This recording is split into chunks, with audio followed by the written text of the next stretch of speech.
Cristina, está trabajando para Milei secretamente, a propósito o indirectamente. Los orcos, como le decía Macri a los opositores más acérrimos, ¿están trabajando para Milei? Bueno, primero digamos algo descriptivo. A Milei le está yendo bien, muy bien. A pesar de un montón de cosas, a pesar de todo. A pesar, por ejemplo, de la fuerte señal de alerta que acaba de recibir el martes pasado con la multitudinaria marcha en apoyo a las universidades públicas. Y a pesar también del tremendo ajuste, él no mintió, tremendo ajuste, a golpe de motosierra y licuadora, se sigue discutiendo cuánto de motosierra y cuánto de licuadora, que impacta sobre la casta, efectivamente, pero también sobre todos nosotros.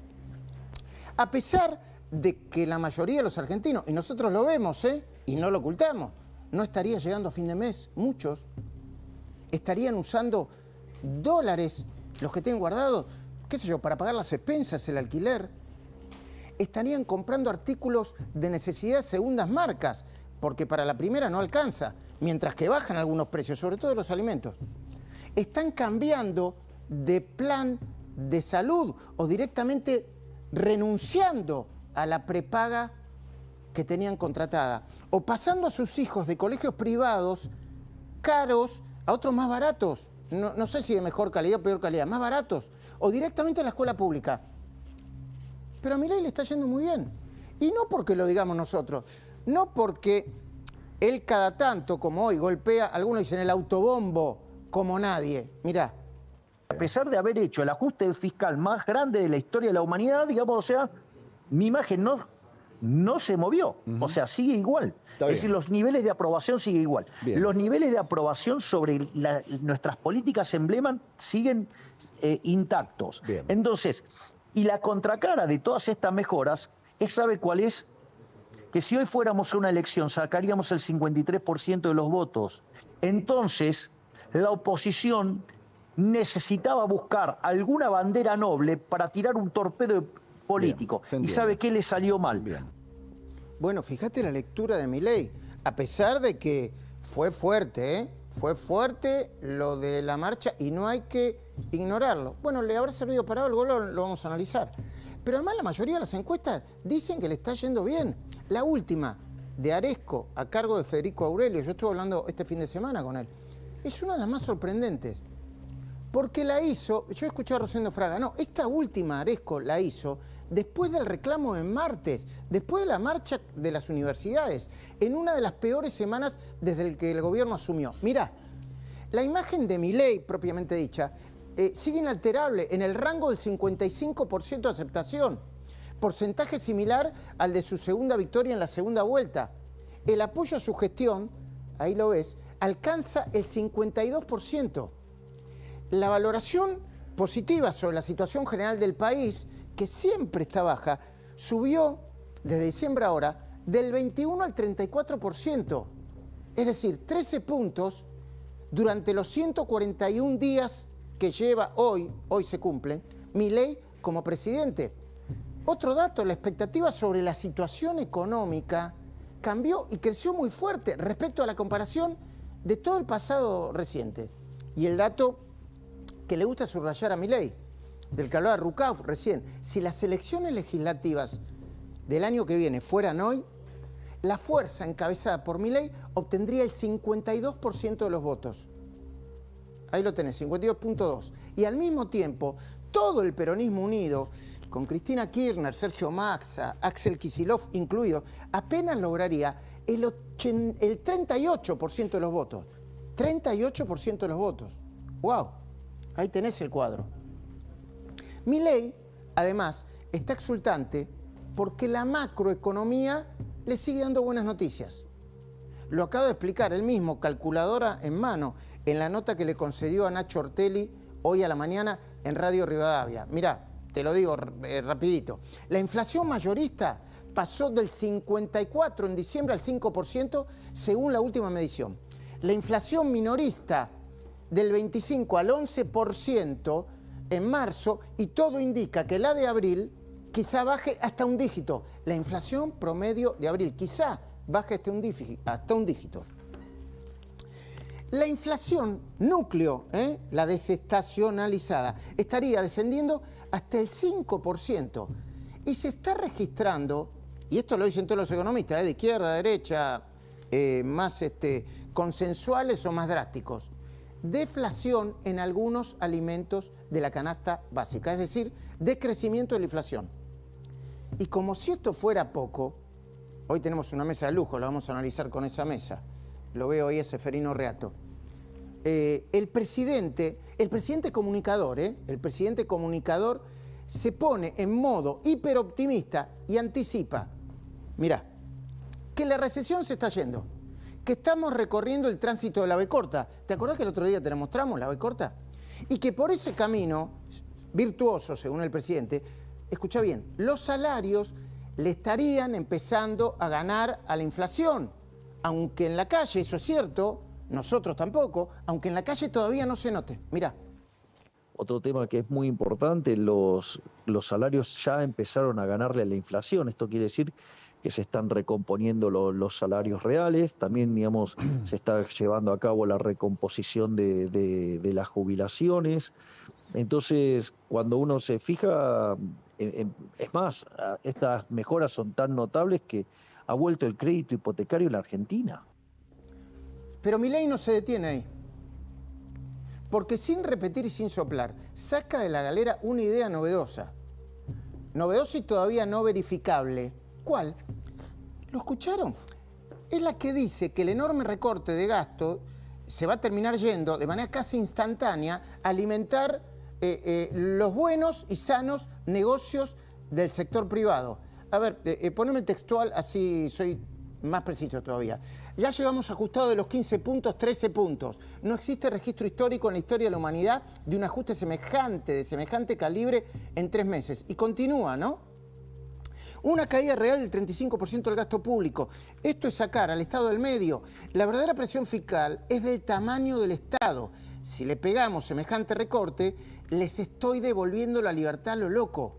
Un concepto nuevo, que el otro día, en la cena de la Fundación Libertad, los empresarios miraban medio raro, pero decían, puede ser.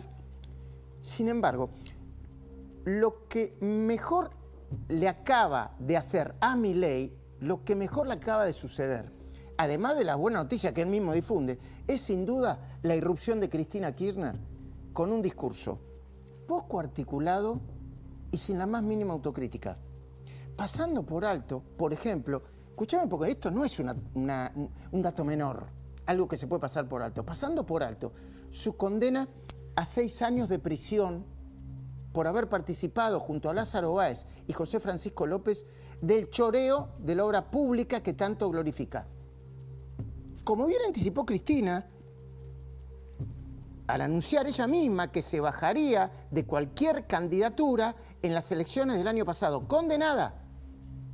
No voy a someter a la fuerza política que me dio el honor de ser 2 veces presidenta y una vicepresidenta a que la maltraten en periodo electoral con una candidata condenada, con inhabilitación perpetua, con administración fraudulenta por el Estado, a mi administración fraudulenta por el Estado y a estos los amarillos que nos dejaron 45.000 millones de dólares con el Fondo Monetario Internacional, se pasean orondos en los aviones de Clarín.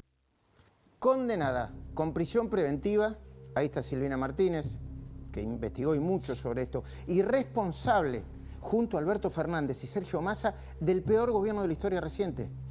¿Qué mejor adversario podría tener el presidente para enfrentar cuando sea y donde sea que Cristina y todos ellos? Bueno, también lo ayuda a Milei Cristina ninguneando el equilibrio fiscal que sin embargo tanto cuidó Néstor Kirchner. El equilibrio fiscal, una de las principales razones por la que su marido, el expresidente, terminó el mandato con más de un 60% de imagen positiva, mirá. La sabia regla de no gastar más de lo que se entra debe observarse. El equilibrio fiscal debe cuidarse. Eso implica más y mejor recaudación y eficiencia, y cuidado en el gasto. El equilibrio de las cuentas públicas, tanto de la nación como de las provincias, es fundamental. El país no puede continuar cubriendo déficits por la vía del endeudamiento permanente, ni puede recurrir a la emisión de moneda sin control, haciendo correr riesgos inflacionarios que siempre terminan afectando a los sectores de menos ingresos. Néstor Kirchner defendía el equilibrio fiscal como uno de sus principales puntos. Y Cristina sigue favoreciendo a Milei al gritar que lo que logró Milei no fue volver al superávit fiscal, ¿viste cómo gritaba? Sino patear para adelante las deudas, las cuentas que son urgentes, según Cristina. Y resulta que no pagaste el CAMESA, la energía, no pagaste las obras públicas, no pagaste lo que le debes a las provincias, no pagaste lo que le debes a las universidades. Es como ustedes en su casa, después de no haber pagado la luz, el gas, el agua, las expensas, el alquiler, la señora que trabaje, la niñera, digan, tengo un superávit. No, hermano, no tenés superávit. No es cierto, no es cierto. Bueno, y Cristina, que la verdad no sabe de economía, cree que sabe, pero así le deja a Milei, que es economista, la pelota picando para hacer un gol de media cancha, desde la narrativa, Le permite responder, por ejemplo, con un tuit que no le habrá tomado más de 5 minutos redactar y postear. A ver el tuit con el que le respondió: la gente se caga de hambre porque ustedes durante décadas defendieron un modelo que se basaba en gastar sin límites y falsificar dinero para tapar el agujero. El resultado es un país destruido con 60% de pobres. ¿De qué sirve lo que estamos haciendo? Sirve para reconstruir el país que ustedes destruyeron. Le contesta en 4 líneas. Fácil.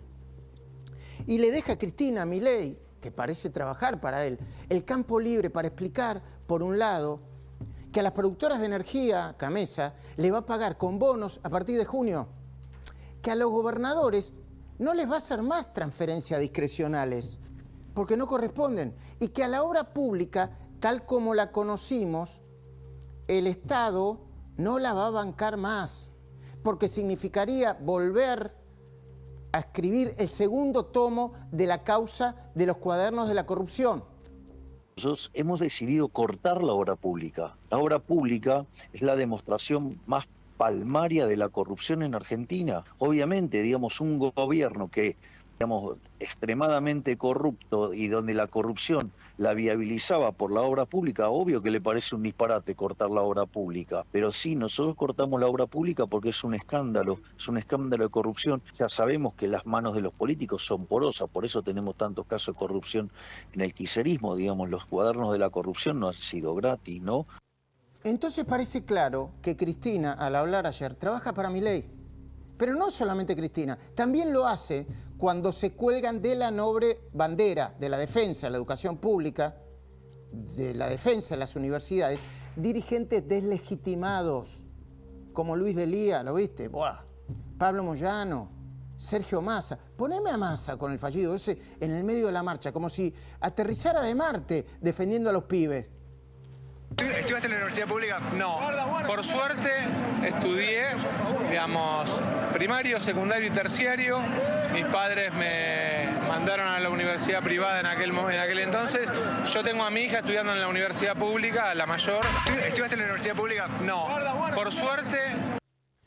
E incluso a otros dirigentes con votos, pero con mucha deslegitimación, como Axel Kicillof, quien ahora mismo aparece enfrascado en una interna silenciosa pero salvaje contra Máximo Kirchner.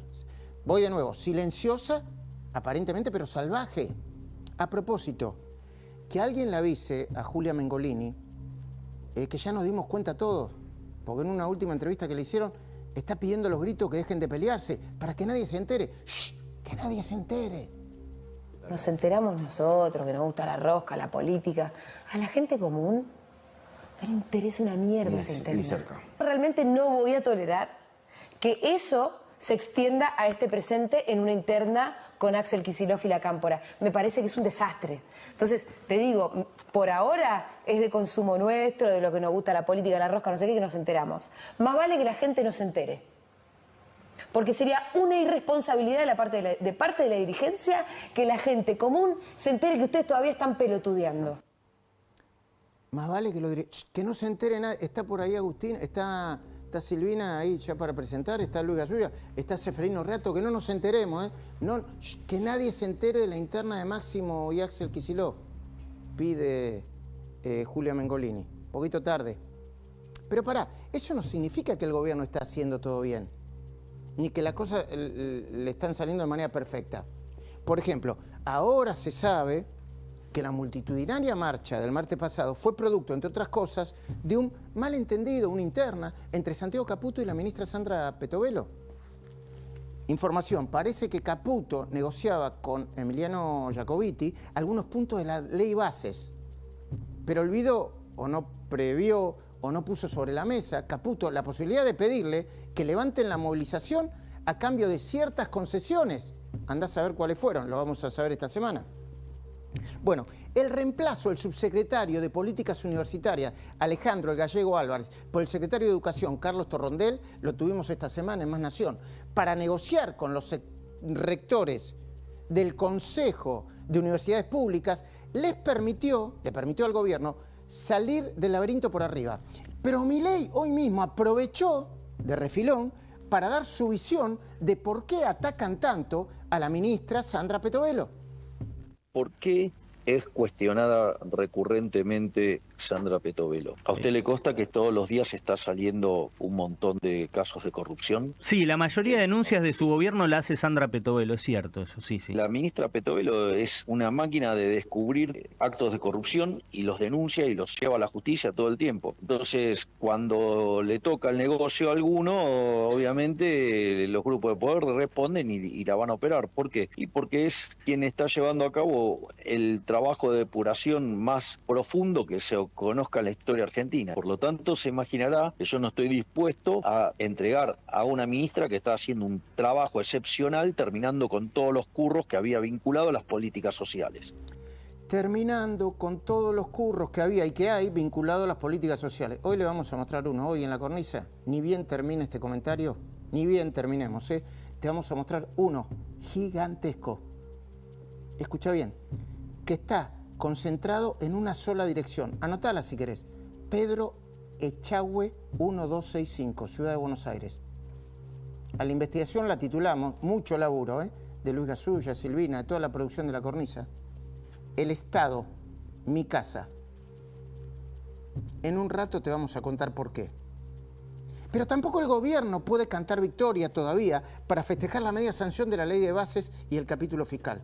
Para empezar, aún no se sabe cómo van a quedar ninguna de las dos. Hay sospechas, tenemos información, la vamos a dar a lo largo del programa. Pero para seguir, no es un secreto para nadie que Milei y todo el gobierno tuvieron que ceder a la fuerte presión, mirá, de la mayoría de los gobernadores. Los dos bloques de la UCR, que están divididos ya, no se juntan más. El bloque del presidente Miguel Ángel Pichetto, Hacemos, Coalición Cívica, etcétera, etcétera. Pero también presiones de la CGT y de los lobbies cruzados de diferentes sectores de la economía. ¿Qué lobbies? ¿Cuáles lobbies?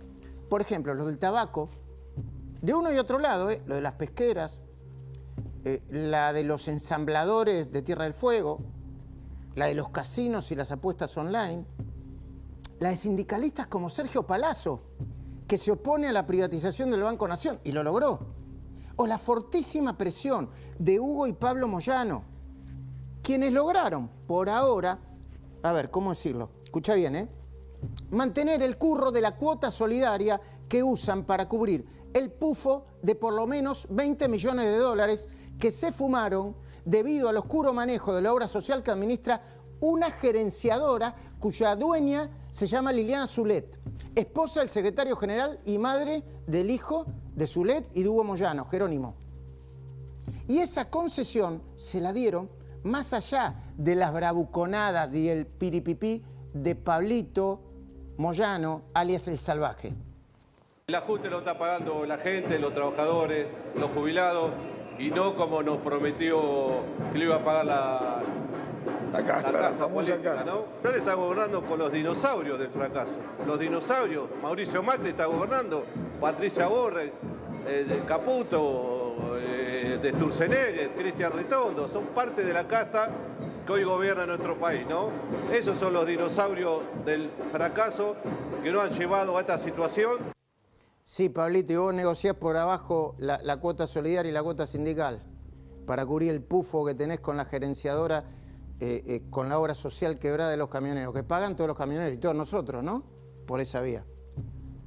Tampoco el gobierno, el oficialismo, tendría asegurados los votos de los 2/3 del Senado para confirmar la designación. Dice que están cerca, todavía no los tienen, para confirmar la designación de Ariel Lijo y Manuel García Mansilla a la Corte Suprema de Justicia. La novedad en este caso es el fuerte respaldo de Milei al Lijo. Es la primera vez, al recordar que fue el juez que condenó al ex vicepresidente Amado Boudou por tratar de robarse, Lijo fue el juez que condenó a Amado Boudou por tratar de robarse la máquina de hacer billetes. ¿Por qué eligió al Lijo? A ver, yo le hago una pregunta. ¿Y pregunta, quién lo metió preso a Boudou? Ariel Lijo. Mire Ok, usted. entonces, digamos, me parece que cuando usted entra en esos detalles puristas, la realidad es que si usted se pone a hacer eso, usted puede encontrarle de todo a todo el mundo. Bueno, fíjense ustedes lo que está pasando ahora mismo. Periodistas como Jorge Liotti, excelentísima la columna que escribió hoy, acaban de detectar en el presidente un giro pragmático. Póneme la nota de Liotti por ahí, por favor. El disimulado giro pragmático de Milei. ¿Qué decimos lo que analizamos la actualidad? En buena hora si hay un giro pragmático. Entiendo que Milei no lo contradice, porque cuando se le pregunta, insiste con la idea de que antes de ser liberal libertario o anarcocapitalista, se siente bilardista, de Carlos Bilardo. Y por supuesto, hiperoptimista. ¿Por qué digo hiperoptimista? Porque ni siquiera el ministro de Economía, Luis Toto Caputo, se atrevió a anticipar más temprano que tarde que la economía va a terminar creciendo. Lo dijo el presidente, no lo dije yo, como pedo de buzo. Cuando termine el año le habremos devuelto al sector privado 15 puntos del PBI en ahorro. ¿Quieren saber cómo va a crecer la economía? Va a subir como pedo de buzo.